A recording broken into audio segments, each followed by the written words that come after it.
Երևանի քաղաքային Պանթեոնի այս ճանապարհը տանում է մի գերեզմանի մոտ, որը բացառիկ է իր պատմությամբ։ Այստեղ հանգչում է բառի ամենաուղիղ իմաստով հայ ազգի բարեկամ, Եվրոպայի խորհրդարանի ֆրանսիացի падգամավոր Ժան Անրի Սաբին։ Հենց նրա առաջնորդությամբ երկար պայքարից հետո 1987 թվականին Եվրախորհրդարանը հայոց ցեղասպանությունը ճանաչող բանաձև ընդունեց, եւ դա եղավ այդ եզրույթով պատմական փաստացի միջազգային ճանաչման ու դատապարտման առաջին ու մեծ հնչեղ քայլը։ Նա իր հավատամքով եւ ամբողջ ներուժով պաշտպանել է նաեւ Արցախի ժողովրդի ինքնորոշման իրավունքը եւ այնքան է կապվել հայկական հարցի արդար պայքարին, որ կտակում պատգամել է իրեն հուղարկավորեն միաժամանակ Արցախում, Հայաստանում եւ Ֆրանսիայում։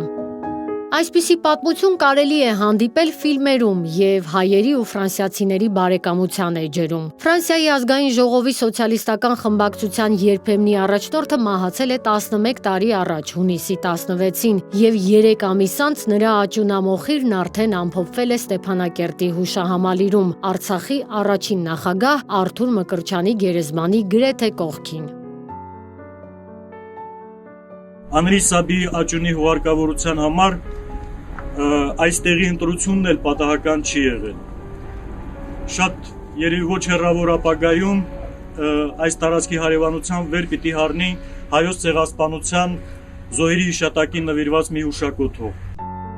Իր այս քայլով Անրի Սաբին ցանկացել է ապացուցել, որ իր պայքարը շարունակելու է նույնիսկ մահից հետո, քանի որ հայոց ցեղասպանության ճանաչման խնդիրը միայն հայկական հարց չէ, այլ պայքար հանուն համամարտկային արժեքների։ Իր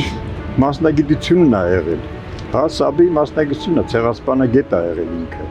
Իր մասնագիտությունը ինքը զբաղվել է ոչ միայն իմիջիալից հայկական հայերի, ցեղասպանությամբ, Ռուանդայի եւ այլն բոլոր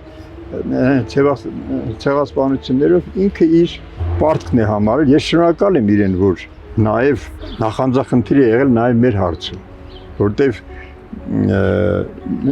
գիտեք ինչ է նշանակում մահվանից հետո կտակ այդպեսի կտակ անել, ուրեմն ինքը ինչքան է սիրել Հայաստանը, հայերին, էլ ես այդքանով շնորհակալ եմ իրեն, որ նվիրված է եղել Հայաստանին ու հայերին։ Սա իսկապես նվիրվածության արդյունք է։ Անրի Սաբիի անունը պատմությունն ինքնին արդեն դրել է Անատոլ Ֆրանսի, Անրի Բարբիի, Ֆրիտյոֆ Նանսենի եւ բազմաթիվ այլ օտարազգիների կողքին, որոնք անտարբեր չեն եղել մարդկության դեմ գործված ոճրագործության հանդեպ եւ պայքարել են արդարադատության համար։ Արցախի կորստով ոչ միայն հայերն են կորցրել իրենց գերեզմանոցը, այլև ֆրանսիացիները, քանի որ Ստեփանակերտի սրտում հանգչում է Թուլուզում ծնված եւ այնտեղ մահացած ֆրանսիացի նշանավոր քաղաքական գործիչ, հայ ժողովրդի երախտավոր Ժան Անրի Սաբին։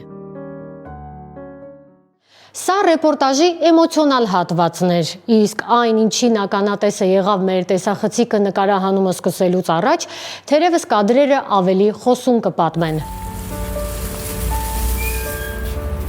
Մեր օպերատորը իր աշխատանքային զենքը դրեց մի կողմ, դրեց ձեռնոցներ եւ սկսեց պոկել մոլախոտերը։ Սաբիի գերեզմանը մաքրեցինք, լվացինք փոշուց եւ կեղտից։ Մեզ միացան նաեւ Երևանի քաղաքային Պանթեոնի մաքրուհիները։ Այս գերեզմանի տեղը բացահայտել է Շարլ Ազնավուրի գրական ժառանգության թարգմանիչ Սամվել Գասպարյանը, երբ այցի է գնացել իր ընկերոջ Շիրիմին եւ նկատել Անրի Սաբիի անունը։ Դեռևս 2013-ին նա նամակով դիմել է այն ժամանակվա քաղաքապետ Տարոն Մարգարյանին եւ կարճ ժամանակ անց Սաբիի գերեզմանին քար է տեղադրվել, իսկ տարածքը բետոնապատվել։ Իդեպ Սաբիի մասունքներն ամփոփվել են Երևանի քաղաքային Պանթեոնում Մարգարյանի քաղաքապետ դառնալուց 1 ամիս առաջ։ Նա կապ չի ունեցել այդ ամենի հետ, բայց տեղեկանալուն պես իսկույն անցել են գործի։ Ես այն ժամանակ մի քիչ անշնորհք եմ գտնվել, Տարոն Մարգարյանին շնորհակալություն չեմ հայտնել, կուզենայի հիմա ուշացումով շնորհակալություն հայտնել, որովհետև շատ լավ գործ արեցին իրենք։ Այս հողաթումբը ուղղակի սարքեցին գերեզման, ճիշտ է համեստ, բայց ես օրինակ կուզենայի, որ ավելի լավ լիներ։ Ես ընկերներիս հետ հատուկ Արցախ գնացինք, տեսնենք այնտեղ ոնց է, շատ լավ էր։ Նախկին քաղաքապետին շնորհակալություն հայտնեցի, նորին էլ շնորհակալություն կհայտնեմ, եթե հետևեն։ Գոնե հետևեն իրանք հիմա, այս եղածին հետևեն, այսպես չլինի, էլի չծածկի գերեզմանը, Գիտեք, ես օրինակ չեմ ուզենա, որ մի ֆրանսիացի լսել է, որ այստեղ Սաբին այստեղ գա ու տեսնի այսպիսի վիճակ։ Այս գերեզմանի տերը դե յուրե Երևանի քաղաքապետարանն է, իսկ բարոյական առումով հայ ժողովուրդը, մենք բոլորս։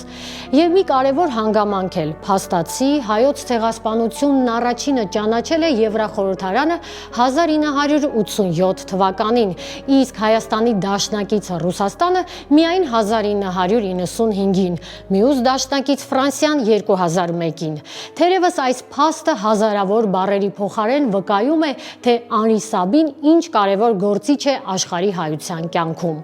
Փորձեցի մտաբերել, բայց չգտա, թերևս չկա Սաբիի նման երկրորդ օտարազգին, որն իր երկրից բացի ցանկացել է վերջին հանգրվանը գտնել նաև Հայաստանում եւ Արցախում։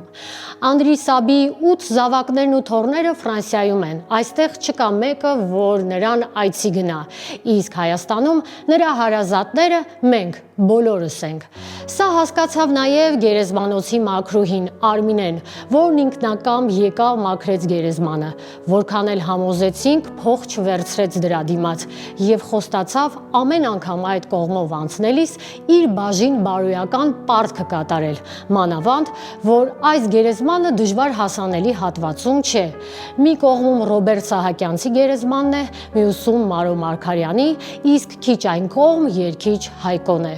Այս վայրը բոլոր խորհրդանշական եւ քաղաքական հիմքերն ունի, որ դառնա հայ-ֆրանսիական բարեկամության խորհրդանիշերից մեկը, որ պատվիրակություններն այցելեն եւ ծաղիկներ խոնարեն մի մարդու շիրիմին, որը փաստացի դրել է հայոց ցեղասպանության համաշխարհային ճանաչման եւ դատապարտման գործընթացի հիմքը։